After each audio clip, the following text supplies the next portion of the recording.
Never miss the latest videos from the people who help you play better golf. Hit subscribe here.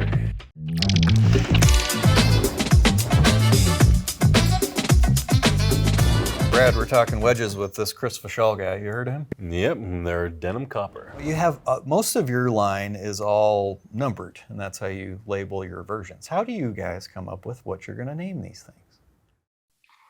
That might be the most frustrating part of product development is what do you call it?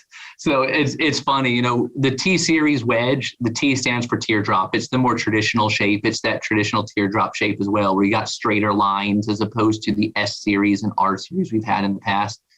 2022, we're going to go with that one. So, you know, it's not the most exciting answer to it, but it makes a little bit more sense than the just seemingly random numbers out of the sky that we had for a number of years. Well, I like your style. Randomness is fun though too. So I noticed in this one, relative to others, you're starting to see the trend of grooves going all the way to the toe, starting to see the trends of a really high CG by adding some more weight to the top of the golf club itself. This one looks really traditional. What are your thoughts on those two kind of newish ideas that have been kicked around? You know, the idea behind the high toe and concentrating more mass high in the blade, it's one that makes a lot of sense. You know, it's ultimately it's an easy way to move a center of gravity further away from the axis and shaft axis, and to more centralize it within a wedge. With Mizuno, one of the things we're most known for is the looks of our golf clubs, and you know, with the high toe design comes a somewhat polarizing look. It's not necessarily for everybody. Not necessarily for me, if I'm being honest. So we look for other ways to move that mass around and what we can do. And this is actually the third generation where we've been concentrating mass higher and more towards the toe on the blade of our wedges by utilizing what we call our tapered blade design. It's something that's invisible at address, but from behind you can really see where traditional blade design, traditional muscle back design, the upper portion of the blade runs parallel to the face. What we do is we don't run it parallel to the face. We actually angle it away from the face, heading towards the top line. That's going to concentrate more mass high. Higher mass equals higher center of gravity. Higher center of gravity equals more spin. So from there, what we want to do is make sure it doesn't still look the part of a thick blade with a lot of mass up high. So we aggressively bevel across that top line. And as you look at the set as it flows from 60 degree down to 46 degree, the level of aggression of that tapered blade changes. On a pitching wedge, you don't need it as much, and it's more of a full shot club, so you can keep that mass a little bit lower. But as loft increases, you want to bring that spin and that trajectory down from there. You can definitely tell when you look at just the toe of the club, just staring at it from this perspective, like Eric's getting on camera here. You can tell the tapering of where the weight's up there in the CG. And that's just helping you a little more spin on some full shots. You see some other advantages to the grooves all the way to the toe? Or what are your thoughts on that? You know, if you hit the ball all the way on the very toe, sure, you'll see a little advantage there. I don't think many people actually do, and I don't think many players buying our blades do and our wedges do. So to me, it's a visual. It's a cue that shows that with the center of gravity is moved. It's funny, as we're going through development, we tested some that had, you know, grooves all the way out there. It's just not our look, unfortunately, or fortunately. And you nailed it. That's really kind of where I'm getting at, Chris, is, you know, I don't mind the grooves all the way across. I don't mind the high toe look. But if you're a traditionalist and you want just a solid looking wedge that you know will perform well, this is going to be awesome. And then, you know, I've watched my friend Brad Faxon's a really good pitcher. I've asked him a little bit about the grooves all the way to the face, and I'm watching when he's trying to hit one as high as he can and spin it a ton. He's never hitting outside of the grooves that you've got right here. It's low toe, but it's never too much further than that. So if you like the grooves all the way across the face, do it. But know that there isn't a whole lot of benefit there, and Chris is backing me up on that one.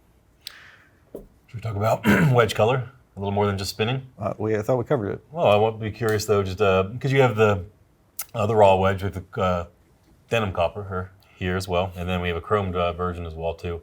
Are there any performance benefits? Obviously, there's an aesthetic just change from each? But performance, feel, anything a golfer might notice from one wedge to the other? Just the finish itself? You know, the thing I'll say about it is if you look at the three different finishes, it's ultimately like each finish is what's underneath the next finish. So we start with that raw wedge. That raw wedge has no plating on it.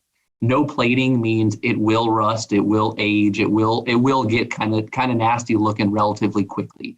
From there, though, you don't have any plating, so no plating means the shoulders could potentially be a bit sharper. However, we do manipulate the shoulder and the CNC milling tool we use between different finishes. The next wedge, if you are just basically evolving the wedge, is the Denim Copper. The Denim Copper features a layer of nickel followed by a layer of copper. Nickel is kind of an adhesive material that helps hold that copper to it. And that copper, it's a little bit softer feeling. So if you were to compare the raw to the Denim Copper, I think that you would feel a little bit softer impact from that Denim Copper. What's cool about how we actually applied the Denim Copper as opposed to just straight up copper, like we had a MP20 copper series we did as a limited edition. It was a bright copper, and copper in general is pretty bright. But as it ages, it begins to patina and it begins to darken up. So what we actually did on this Denim Copper is we almost pre-aged it with an ion plating finish on top. So it's a raw copper followed by a black ion plating that's slightly brushed off. So that gives it that darker Denim Copper look at a dress. And the cool thing is an ion plating will wear off as the club begins to age. So it's almost like that black goes away, but the club starts to patina. So you never have that high glare problem. Then the final wedge in the series is that satin chrome. And basically that's just a chrome layer on top of that Denim Copper that's going to give you the most durability. That club's going to look the best for the longest. You're right. This one looks awesome, and that problem of glaring sun reflecting in your face is definitely something you get with all kinds of different finishes, chrome in particular, but these copper. So I think this one looks really cool. You happy with how this turned out?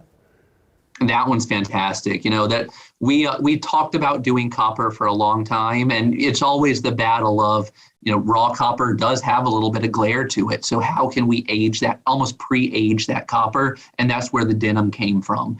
And it's just such a different, unique look that, I mean, I couldn't be happier with how this one turned out. So it looks awesome. Totally agree with you there. How about a quick bounce lesson for everybody that's here? This one that I've got here is 16 degrees of bounce. It's a 58-16.